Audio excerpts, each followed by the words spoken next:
Joining us now with more is Jordan Sekulow of the American Center for Law and Justice. Jordan, you were in the courtroom on Monday. Did you get a sense on whether they will delay a ruling until after the law fully takes effect several years from now?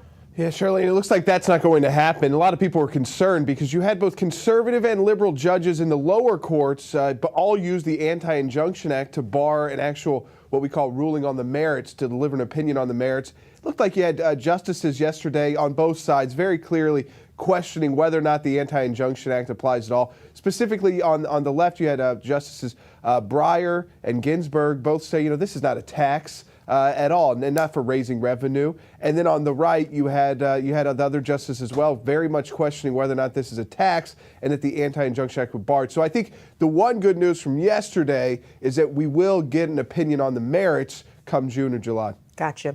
A small business group was one of the plaintiffs before the court on Monday. What was their argument?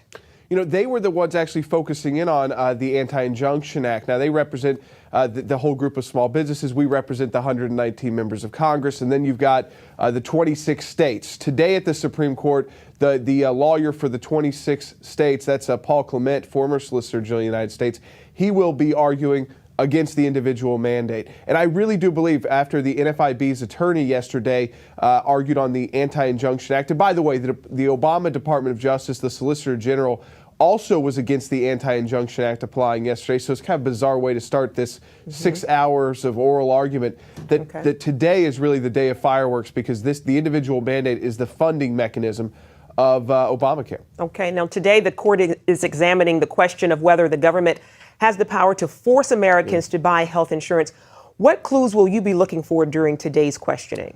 Well, one is, will these justices kind of buy into this, that this is a congressional power like a tax? It may not be exactly a tax, but because it wasn't called one, but is it part of a tax system, and can the government do that? It was passed by Congress, it was signed by the president, these are elected officials even if we don't like the policy.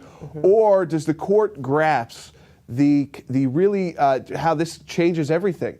Now, what I will tell you, Charlene, is that the tone yesterday at the U.S. Supreme Court was very much, it was very civil, and you could tell that the justices were really they understood the weight of the decision they were making and how this will impact the future. So I think what we're looking for today is where do the justices, what kind of terms are they using? Are they calling it a tax, as the Solicitor General kept calling it to Justice Kagan? Or do they say, if this goes too far, this would allow you to regulate everything? Thank you so much for joining us, Jordan. We always look forward to hearing from you.